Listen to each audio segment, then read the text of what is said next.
Hello everyone. Today I wanted to share with you all a debt solution strategy that you can use. This is what me and my husband use. We've used it before in the past with our previous debts when I had credit card debt and all the rest, and we got rid of all that debt so quickly in a period of between 2 to 3 years, which I would have been paying off much longer. And since then, we bought a house and a car, and we still have some student loans of my husband, so we redid this strategy, and now we figured out our new numbers, and I wanted to share this with you.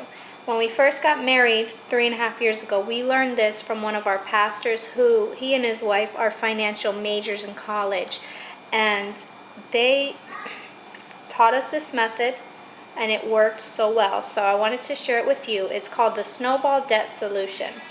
What you're going to do is something similar to what I have here. You're going to have 7 columns, A through G, and these are the instructions of what you're going to do for each column. On column A, you want to write down the name of your debts, like house, car, whatever you have. Column B, you want to write the total balance due that you owe on each debt. To make the numbers a little more manageable, you don't have to put it exact to the cent if you don't want to. You can just put it to the nearest dollar. For column C, you want to write your required minimum monthly payment on each debt. On column D, you want to divide B divided by C. On column E, you want to rank the numbers that are in column D from the lowest to the highest.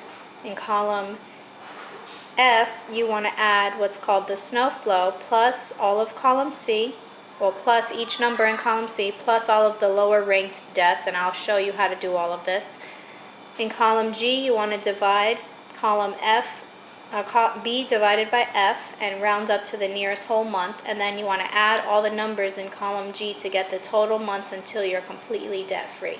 Up here I mentioned a snowflow. What that is, excuse me, is any amount of money that you can realistically save per month and use to add to a minimum payment to increase how much you're paying on one of your debts to reduce how long you're actually going to be paying it off.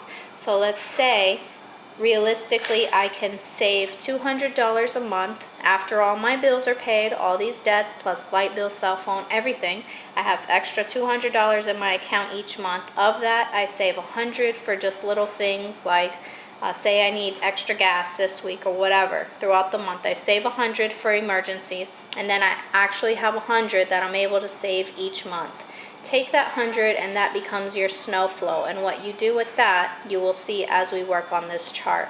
So column A lists all of your debts. This is an example I made up. Say I have a mortgage, car, a student loan from college, and a credit card that I owe. For my mortgage, my total balance is $150.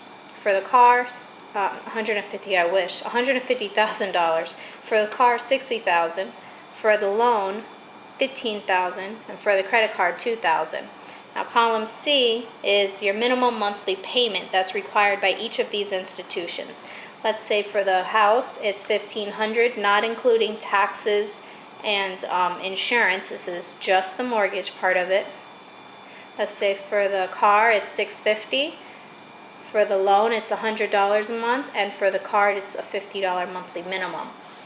So now column D, you want to divide B divided by C. So get your calculator, have this one here. So 150,000 divided by 1,500 is 100. You write that in column D. Now 60,000 divided by 650. That's 9231. I'm just going to write 92, or you can actually round it up if you want, 93.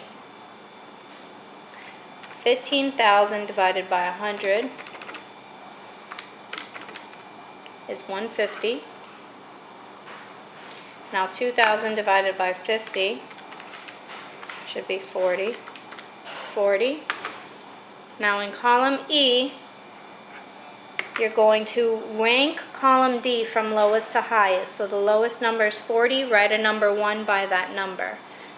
The next one is 93, that's ranked number 2. Then 100 is 3, then 150 is 4.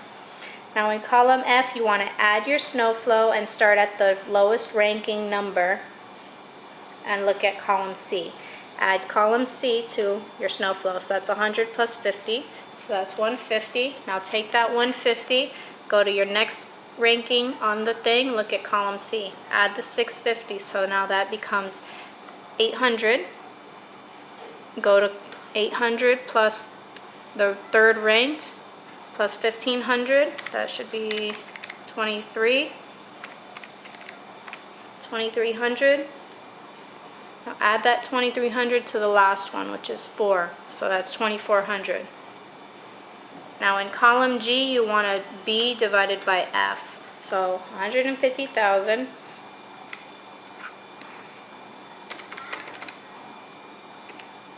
divided by 2300 equals calculate it, round it up, to the nearest whole month. So that's 65.2. Let's just say 66.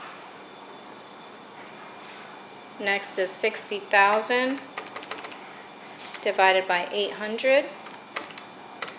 That's 75. Next is 15,000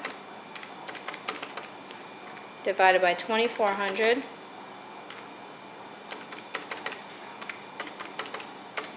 That's 6.25, so 7. And lastly is 2,000 divided by 150. So that'll be 14. Now add all of column G, 14 plus 7, 75, 66. So that's 162, and that's months. Months to debt-free. Now, I'm a yearly type of person. I don't know how many years that is, so divide that number by 12. That's 13.5 years. That's a little more than how long it'll take for you to pay it off, since we rounded up. Like this was less than actually 14. It was 13.5 or 7.5 or whatever. So this is a little longer. So this is October of 2012. So in 13 and a half years, so that means in March, around March or April of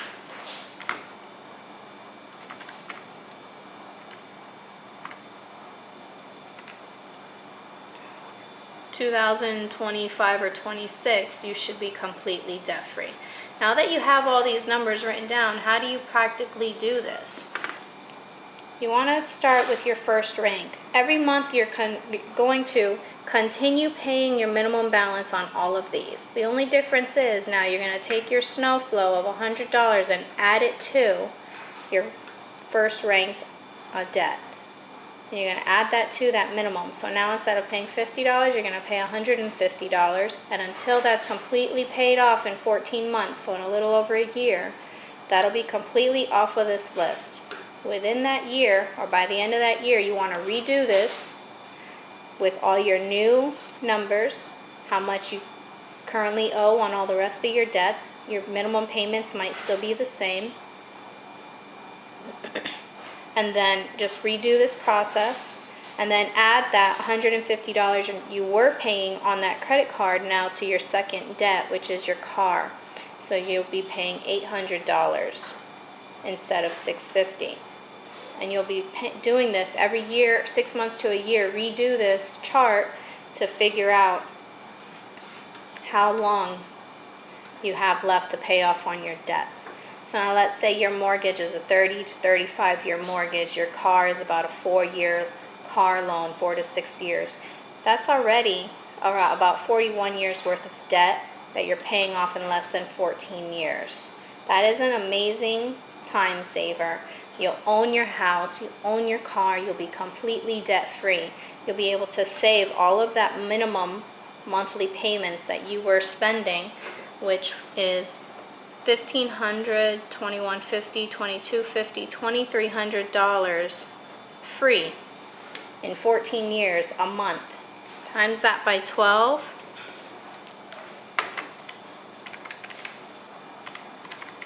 And that's $27,600 a year that you can be saving to take a trip, add to your retirement. If you have however many years you have left of retirement, this will be freed up money, so long as you don't get any new debt. And if you do, you just do this whole thing again, and you pay off your debt quickly with that new debt again. So I really hope that this snowball debt solution strategy has helped you all. I hope you all try it. Even if you don't actually put it into action yet, you can just see where you are and see how quickly you can pay off all those debts that you have. Another great thing you can do to add to this is, let's say every year around tax time, you get a chunk of money in your income tax return. I don't know, let's say $2,000. You can take a part of that money, let's say half of it if you can, and you can put that towards whichever debt you're currently working on. If you put towards $2,000 towards your $2,000 debt, that's gone. That'll be gone. No more worrying about that. That knocked off how many? Knocked off about a year, or about 6 months. So that's another way you can add to this strategy, is by doing that every year with income tax. Just put a chunk of it towards one of your debts and knock that number down as quickly as possible. So I hope this has helped. I hope you all try it. If you have any questions or comments, just leave them below. I may not have the answer right away, but if you stump me with a question, I'll be sure to contact the pastor who taught this to us, because he is a financial major and he may have some updated tips or whatever in regards to this that I can share with you all. So thank you so much for watching. I hope this works for you. I hope this has helped. You guys have a blessed day.